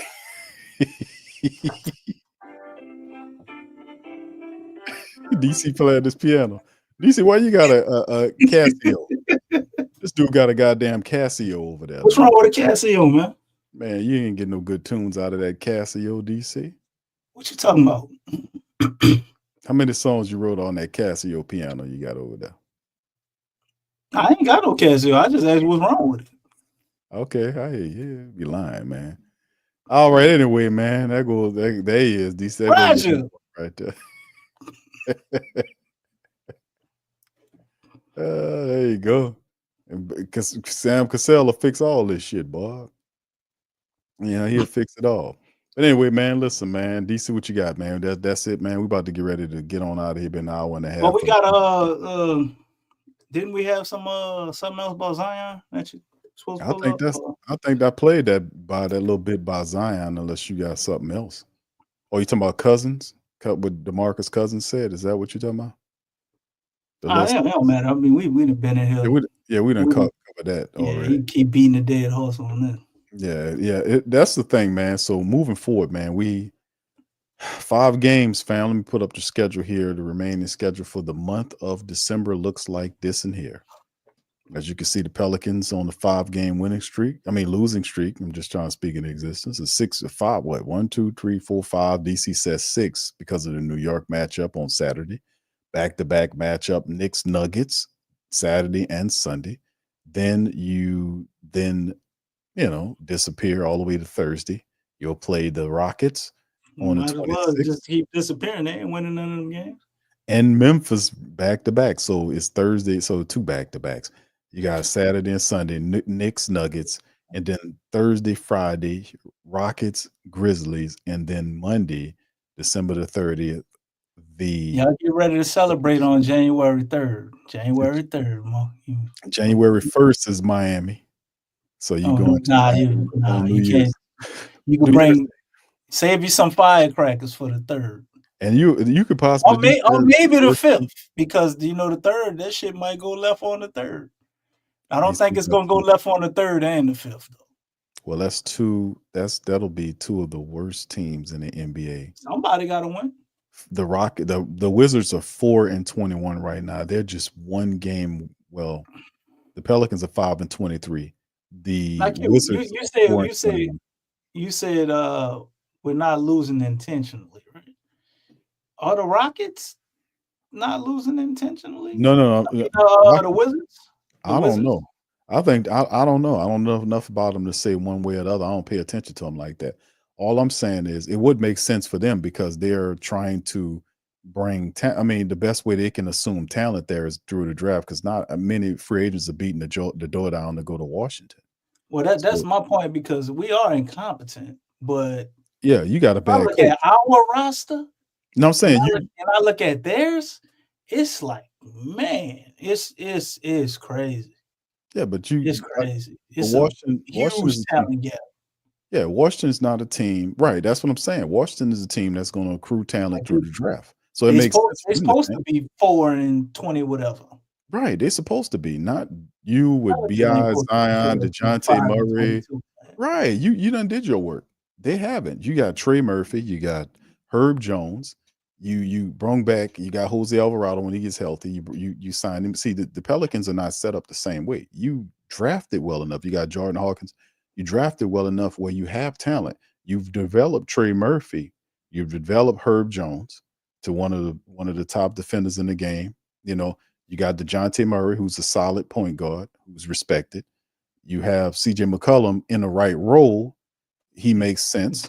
You have BI here when healthy. So I mean, the Pelicans are set up to win right now because the pressure's on the brass to produce right now. That's why they're there. So at some point, you look at it, and I think the Pelicans are losing because of bad coaching. That's what it is. They have the talent. It's just bad, stupid ass coaching. So if you fire this guy out and put Borrego there, he doesn't solve all of the issues right away. But what he does do is he'll give you an identity to play behind. He'll give them something to believe in. And right away, he'll have that fresh breath of air that'll fly in through the organization. And then he'll push practice. He'll come with more aggressive verbiage. He's more of an astute offensive brand, which he'll give them a conscience. He'll give them an identity. They're a body without a soul, man. They're just, to be honest with you, they're a body. They're a team. They're just an automaton. They're just walking around doing shit. They go over there and put that over there, put that, and they do it, and they dropping shit. You know, put that cup over there, and they drop it. You know, stupid team. But when you have a guy like Borrego, he'll come in right away and give them a conscience. He'll give them a identity, a state of being. And with that, the Pelicans can then take that talent that they have already developed, and then that'll kind of magnetize to that identity, and you'll see them start picking up wins against good teams too. Because they'll beat a couple of teams, that they'll surprise a few teams, and then they'll start gaining on it. Now, I don't know if they'll come all the way back, but the thing is, once you have an identity, that changes a lot, man. And that's something what's going on with the Pelicans right now that this guy here don't have. He has zero. He has not given them an identity at all. Even if he talks about this switch all bullshit, whatever he's talking about is not working. They don't believe in it. But that's not the same as him and Borrego. Borrego will actually get him to win games. So he'll, as soon as he out of here, you watch Borrego gain games and all this other shit about this trying to get a player in the draft nonsense and be out of here. Because that goddamn guy Griffin, he's hot on. He might have saved himself right now, because he's gonna throw this dude on the altar. He's gonna sacrifice this dude. He's gonna sacrifice him. He's gonna throw him up out of here. So to appease the base, and then the Borrego comes in there, win games. They'll gain ground. How much ground, I don't know, but they'll have an identity and a conscience, and they'll play with a lot better impact than what you've seen under Willie Green. He's a dead man walking, bro. The best he can do for them is nothing at this point but to leave. He can't do no more good than what he's done in the past. The best he can do is get the hell off the team and let somebody else take a stab at it. That's the best that he can do. He can't do nothing for him right now. He got to go.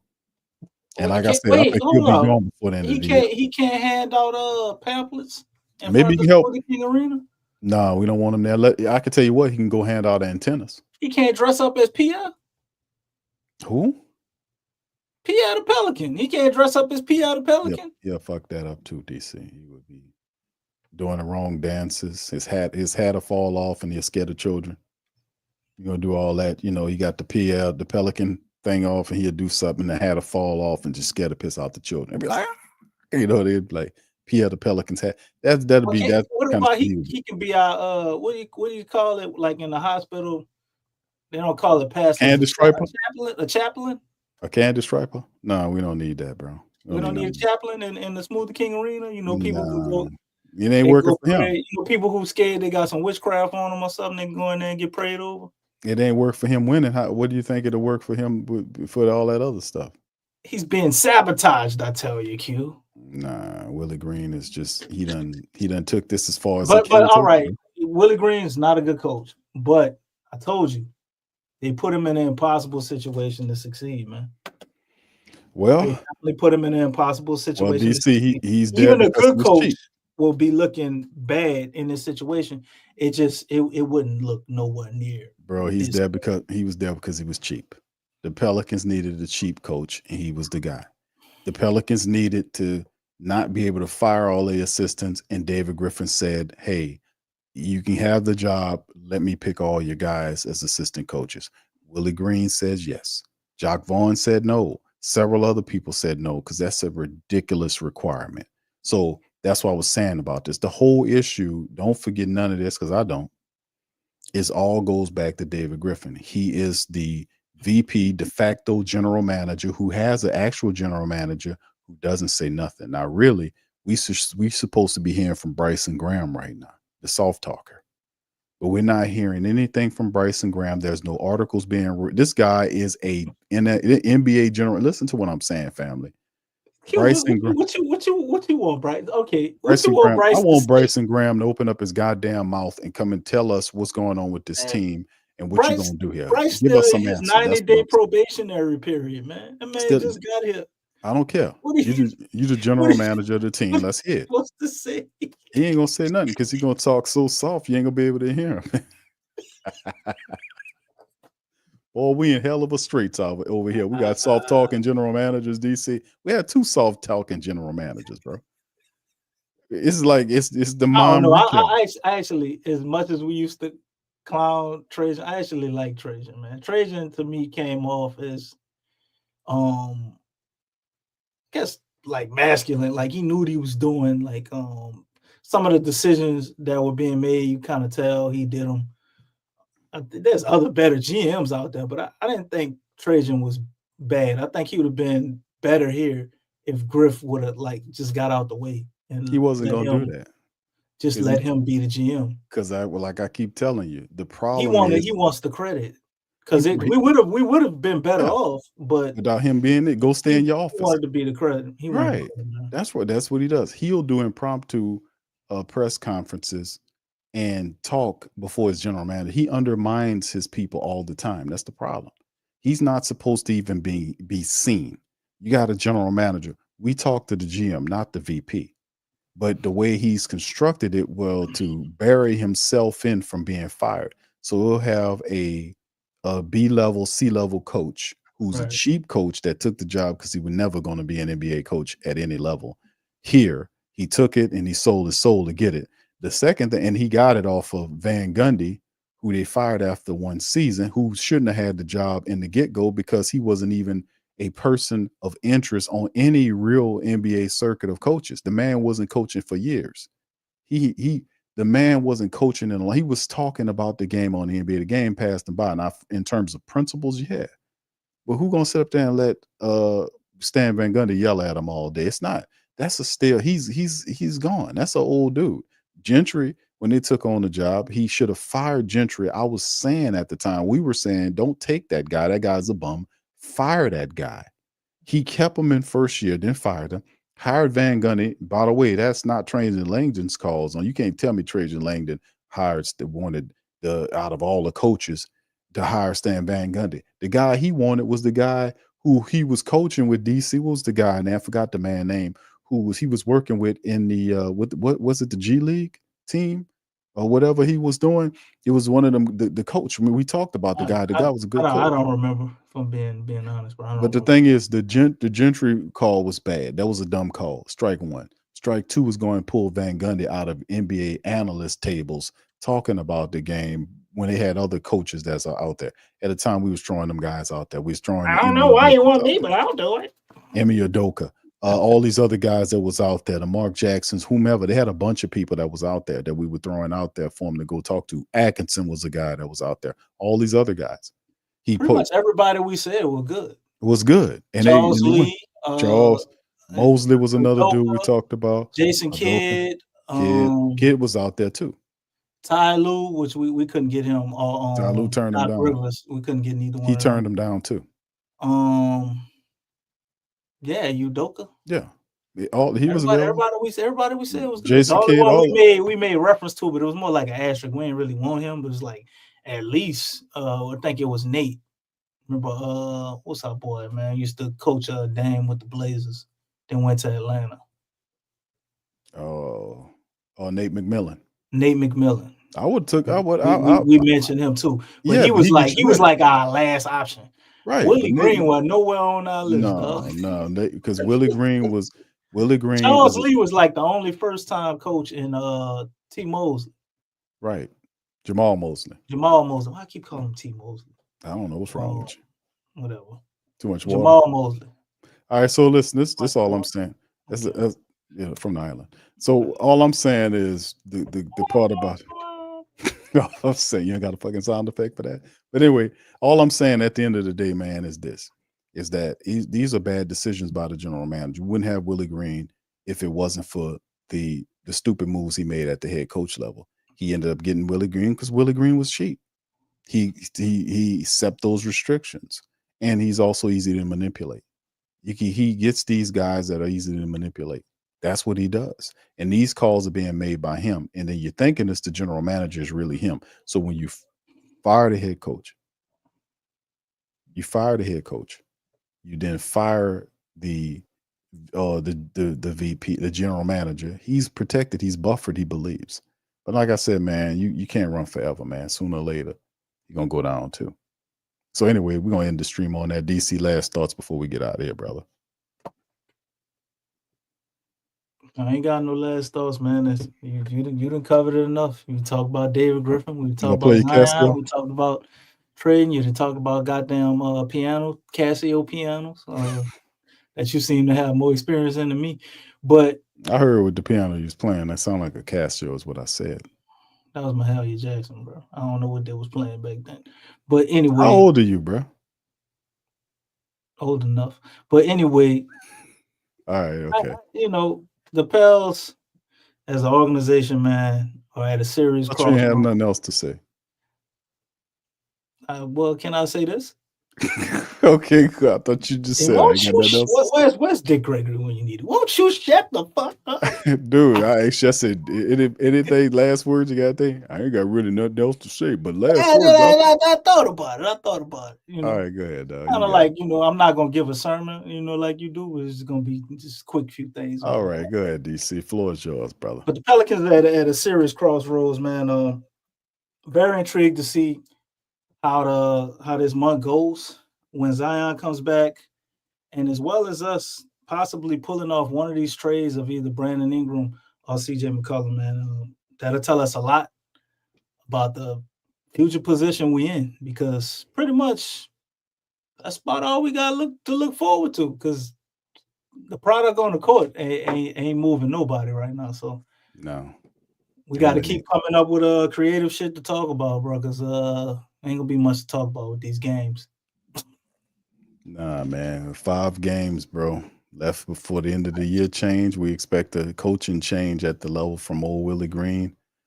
Pelicans. I used to watch tape, man, and go back and rewatch games and study it. I can't even do that no more, bro. It's so bad.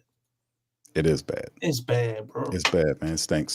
It's so stink. And so Willie Green got to go, man. Like burn the tape every game. I'm like, damn, I can't burn it. You burn the tape every game? And this, I know he feels helpless too, because he's like, damn, man, I can't do anything about it because I don't really know how I really know. So he can't do that. He's just helpless. You think he can ask his coaches on how do you coach his way out of this? They laughing at him, man. Should I call a timeout? Well, come on, what should I do? This fucking guy. They were like, we're so fired. Just quit already.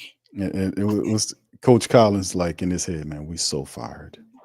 We're so fired. And Coach Collins, y'all are close. All right, anyway, listen, man, we're going to get out of here, man. Listen, we appreciate y'all for tuning in. Y'all hit the like button, hit the subscribe button, and feel free to share the show on your social media feed, man. Listen, you a brave soul. A 20-point loss, man. And we're trying to keep it lively. This is the best we got tonight. I hope y'all enjoyed it. We're going to holler at y'all on the next one. Hey, man, it's Saturday show, fam. Let me see. Saturday, yeah. Well, today is Thursday. So, yeah, Saturday show is when we'll open up the phone lines for my family members that want to get their word in. I know y'all got a lot to say. Fridays usually when we do it. Saturday stream, Saturday night Pale Talk, man. We'll open up the phone lines after the game, man. So for my family members that want to know that. But listen, man, we're going to get out on that. Appreciate y'all. Hit the like button, hit the subscribe button. Feel free to share the show on your social media feed. I'll holler at you on the next one. Much love. Go Pels. Peace. You're listening to the Pelicans postgame report on the PRO Media Network for all things Pelicans. Perfect. Fly Pelican, fly Pelican, fly Pelican. And I tell them that. Birds of a feather flock together. Fly down, I'm a Pelican forever.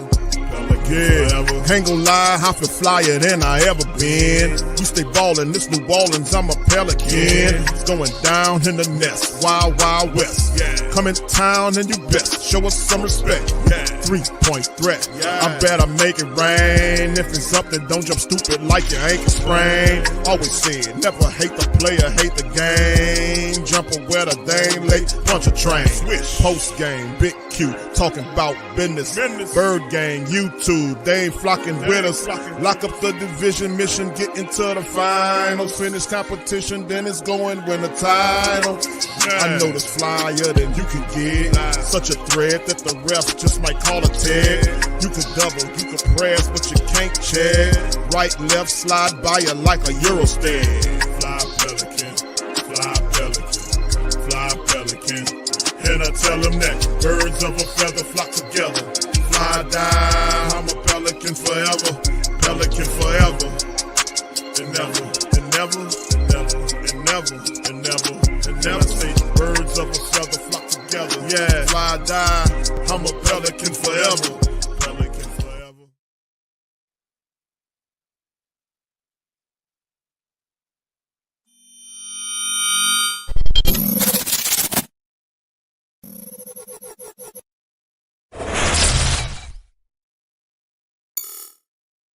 TheWhoThatDaily.com. That's right, TheWhoThatDaily.com. Your one-stop shop for everything New Orleans Saints, New Orleans Pelicans, LSU Tigers, even the top flight boxing news. So if you're a Who That and you're looking for a place to stay up on your team, TheWhoThatDaily.com is your site. TheWhoThatDaily.com for the sport Who That in all of us.